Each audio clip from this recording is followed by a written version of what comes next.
Hello and welcome back to the KCC channel. I'm Rob and I hope you are having a wonderful day today. Today we're jumping in to some Tales from Tech Support.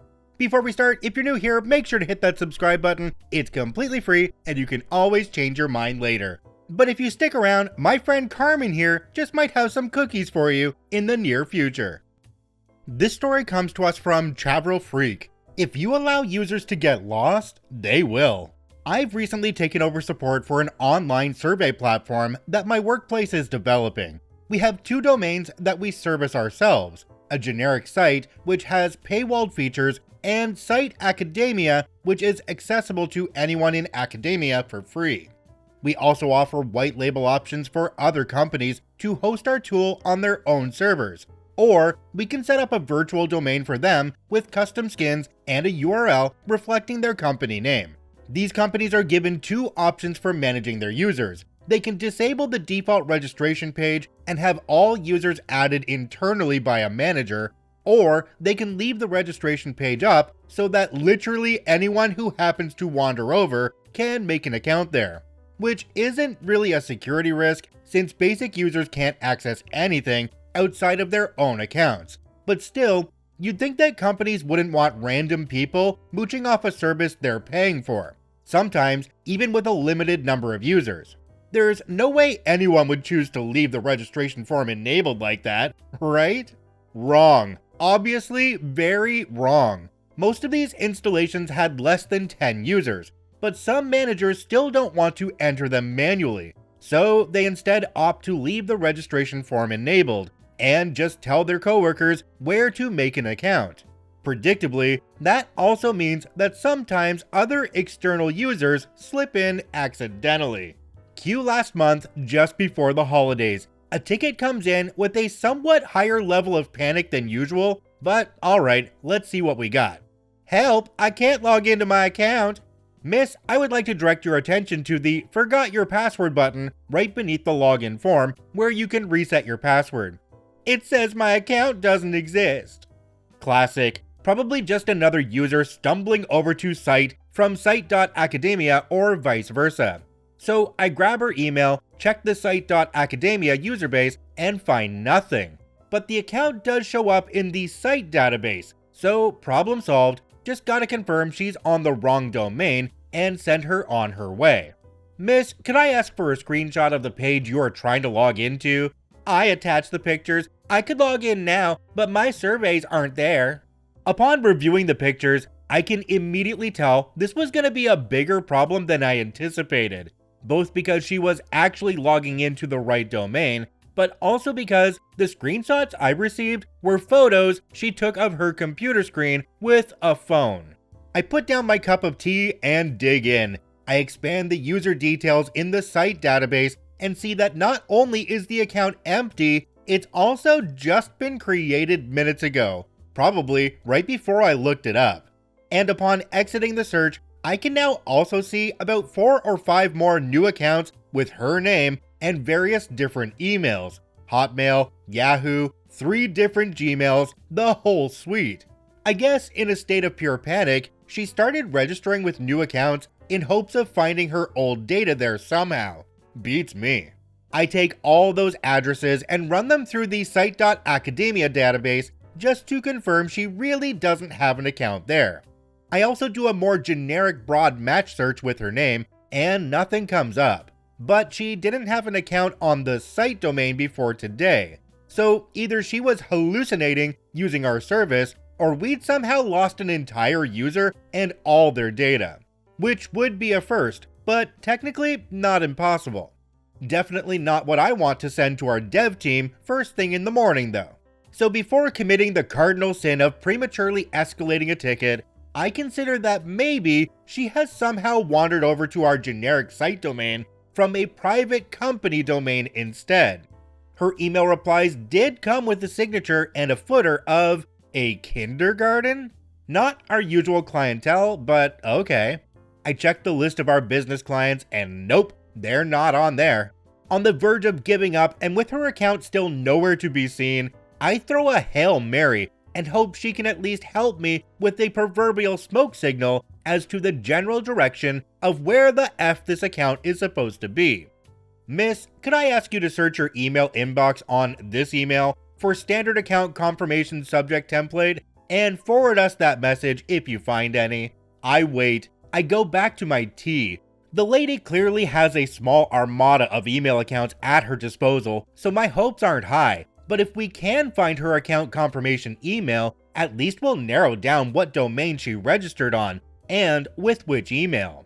Forward account confirmation. You have successfully registered with this email on bigeffinginstitute.surveys. Please click the link below to confirm your email. Oh, okay. Well, we found her, I guess. I type out instructions for her to log on to the bigeffinginstitute.surveys domain.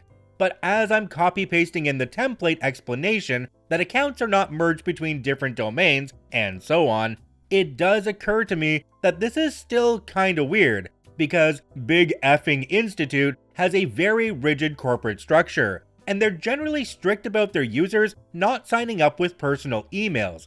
But maybe this user was an external collaborator? Who knows? It's none of my business at the end of the day. Blah blah blah domains, blah blah blah accounts. Please log in at bigeffinginstitute.surveys instead of site, and your surveys will be there. I went there, but it says my account doesn't exist again.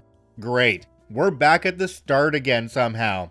I fire off an email to a coworker who can check the user bases for external company domains and respond to the user while I'm waiting. We will look into it. Miss, could you confirm if you've ever worked at or with Big Effing Institute before? We are trying to establish why your account is on their domain. I don't know. I had this account for years, but now it's all gone and I can't log in. I start to suspect what may have happened, and shortly afterwards, my coworker calls me to confirm. For some reason, Big Effing Institute had the registration form enabled on their domain up until recently. They've changed the setting now and asked us for a routine purge of any accounts that don't use the @BigEffingInstitute email address.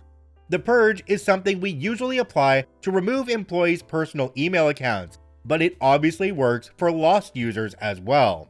Out of curiosity, I checked the account confirmation email that the user forwarded to me and saw her account was created all the way back in 2019. So for the past 4 years, this lady had been merrily going about her business using the full unrestricted functionalities of our tool that Big Effing Institute was paying for on their own domain. We've had lost users like that before, but usually if they're technologically inept enough to register for an account on the wrong version of the service, they don't end up using the tool anyway since it's pretty complex. At best, we get a worried manager every now and then asking what this unknown Gmail account is doing on their domain, at which point we are finally able to convince them to disable the registration form. We then run the user purge script and boom, dead never used lost user accounts are gone. But in this case, we somehow purged an account that's been very active for 4 years. In the end, we hit up Big Effing Institute with a brief, "Heyo, this situation happened, and technically this is your fault since you left the registration form enabled. Can we please give this user temporary access so they can move their surveys to the generic site domain?" And I spent some time on the phone with the user to reassure her she hadn't done anything wrong and wasn't in any trouble. Sometimes users lie, but other times they stumble down a perplexing F-up through no fault of their own, simply because a massive company couldn't be arsed to assign someone to manually enter a dozen emails. Jumping down to the comment section on this one, there's one from a user called RunTheon. It says, "That's why you have moderated registration. Anyone can try to register, but only the important ones get approved." OP responded to this one and said, "Managers already have a review option if the form is enabled, but they often set it to auto-confirm or just click confirm on everything on the list. And they equally often don't care to hear one bit about how that's not the best idea, until something like this happens, I guess." It's interesting that these big corporations would leave the registration open to anyone who went to that site. There's actually so many ways to prevent the wrong people from getting access I mean, just a flag on the domain of the email address of the people signing up would really do it, so that only people from your company's domain could sign up at that particular site. That would have taken somebody like OP and said, "I'm sorry, your domain doesn't match. You can't be here. Bye-bye." I sympathize with OP because you can realize pretty quickly on a phone call what the expertise level is of the person you're talking to. And when they're dumb as rocks, you grab your coffee, you sit back in your chair because you are there for the long haul. This story comes to us from the Truly Epic. Thank goodness we got this done. I work for a smallish MSP. One of our clients was signed on earlier this year, and we're still picking up the pieces from their last company. It isn't terrible, but they have no standardization for their machines and no documentation. One user we'll call Kathy had an issue with a laptop locking up every so often. She tells me it's only once or twice a day, but when it does, it locks up completely for a solid 15 minutes. As users do, she says this is urgent and needs to be resolved. One of my colleagues tells me about a similar ticket he had where he solved it by swapping out the docking station it's hooked up to. So I head out with the brand new one and get ready to install it. 15-minute drive later, I plug it in and find that this particular dock doesn't work with her Dell laptop. I didn't have a spare with me, so I had to run back to our office and find the one Dell dock that we had, run it all the way back there and hook it up. It seems like it's working, but our policy for things like this is to leave the ticket open and follow up later, just to be sure. Next day, no dice, it froze again. There really doesn't seem to be anything wrong with it, but it has a lot of leftover software from Dell and this other IT company, so I figure a reset doesn't hurt. I grab the laptop, bring it back to our office, and start the process. I'm working on a way to automate Windows installs for our company, but right now we don't have that. So I have to manually go in and install every app Kathy needs and copy her files over. It's tedious, but not a lot. That, along with setting up a VPN so I can join their domain, took me about 5 hours. Windows Update is the worst. Finally, I get it ready and bring it back on site to get this going. She said she needed it by 11 a.m. today. I got there at 10:30. I get everything plugged back in and just need her to sign in to her Google Chrome and Office to get those syncing again. That's when I remember that they don't pay for Microsoft 365 through us. They have their own licenses they buy themselves. If anyone here doesn't know how MSPs do this, we have a partner that we buy MS 365 licenses from. We get it at a discount rate because we buy thousands of them. They sync with each of our Microsoft tenants so we can buy and assign the license to a user in a matter of minutes. Instead, this company buys their own, and they buy the 2019 version of Office instead of the 365 subscription. So it's one lump sum. That means they have to activate with product keys. So I'm sitting here with her over my shoulder while we're trying to get her Outlook working. I have about 4 or 5 product keys I'm trying, none of which are working. I want to leave for lunch and I notice that Office will still be usable for another month. Kathy tells me that the owner is the guy that manages their Office licenses, who, by the way, is on vacation. So I ask if it's okay if we postpone this. She says it's fine. Phew, another problem for future me. I give her the usual let me know if it does it again before I turn to leave. That's when Kathy tells me, "Oh, today's actually my last day at the company, so it'll probably be the new guy that calls you." So glad we got that fixed for her. Jumping down to the comment section on this one, there's one from a user called For Sure. It says, from Kathy's perspective, she was being amazingly responsible in not leaving a long time intermittent tech issue for her replacement. She must have really liked her job and her bosses. From your perspective, you know the new guy would have a clean install or new standardized hardware, which would probably fix the issue anyway. Frustrating, but understandable. OP responded and said, totally. All I'm saying is the knowledge would have drastically changed my approach. Laugh out loud. Another user down below called the Geek Golfer said, well, good that you appear to have it fixed. However, I would say very rarely would using a different docking station fix a freezing laptop. I would have at least checked the logs before assuming the similar ticket fix would fix it. Things like bad hard drives or video issues are the most likely cause of freezing computers. Did you have or try using the laptop without any docking station for a day and see if it still froze? OP responded and said, great question. I didn't think to do that, honestly, and that's on me. But I've had the worst experience with docking stations. It seems like they fail after about 2 years of service. Anything from display outputs to devices disconnecting, all the way up to full-on freakouts. The other ticket in question was a little different. Any laptop would throttle way down to like 0.4 GHz whenever it was plugged into this dock. I thought maybe this one would be similar, but I guess not. I can't even imagine the frustration that OP would feel knowing that they just did all of this work, drove back and forth twice for somebody who is on their last day, and really doesn't need that laptop anymore anyway.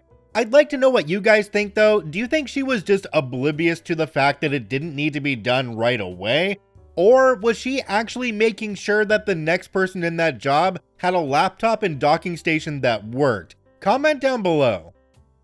This story comes to us from the Truly Epic again. It's good to be prepared, but this? The MSP I work for that I posted about last week just so happens to also be a rural ISP. We have fiber internet to customers in the same town as our office. This town is pretty old-fashioned. The company I work for has been doing telephone since the 1920s. Some people still call the fire chief's phone number instead of 911. I get this call from a residential customer who I'm having trouble hearing. He sounds like kind of an older guy, so I tell him I'm having trouble hearing him. I'm having a little trouble hearing you. I think we have a bad connection. Oh, that's alright. Just call me on my landline. Already had his account pulled up so I know what his number is. Alright, no problem. What's the phone number for you? It's 1234. Bet you're too young to remember when you only had to dial 4 numbers. He was right. I'm quite young, but I do work for a telephone company, so of course I knew that. In case you didn't know, phone numbers are made of 3 components. You know, the area code, but the next 3 numbers are actually the locality, essentially an area code in an area code. You didn't always need to dial the first 3 if you were calling to the same locality. No sir, I didn't know that. I'll go ahead and call your landline now. I disconnected and called him on his landline. I could hear him much better now. Now it's time to get down to why he was calling. I was calling to see how much power your VoIP equipment here is using. Oh crap, I actually don't know. I can certainly find out for you. Do you mind if I put you on hold while I check with our engineers? Yeah, sure, go ahead. So I turn to my other techs and ask. At this point, I'm not sure if he's even asking about our ONT for the fiber internet or the ATA for the phone. Neither uses a lot of power, so we come up with the idea of saying it doesn't use much more than a phone charger. I take him off hold. Right, but exactly how much power are we talking here? Like the amount of watts? Yeah. I don't know. I'd say about 5, maybe 10. Alright, how long do you think it would stay running for with a regular generator? What the F? You know, I'm not sure. It would depend on the kind of generator you had and how much fuel you have. Can I ask why you're hooking our equipment up to a generator? Guy rambles passionately. Well, I'm just trying to prepare for that EMP that's coming. I read it on Breitbart. That's a reliable source, you know. I want to be prepared for when there's no power after that. You know how all our power is imported from China and all that? Well, I just want to get off the grid now. I see. Well, we ask that you don't tamper with our equipment like that. We'll have to bill you for the replacement if you damage it. Guy's getting angry. Well, how am I supposed to use it if I have a generator? It's tied into the rest of your home's power system. So long as your house has power, your equipment will too. Oh, well, why didn't you say so? I've already got a way to do that. So the internet will work then?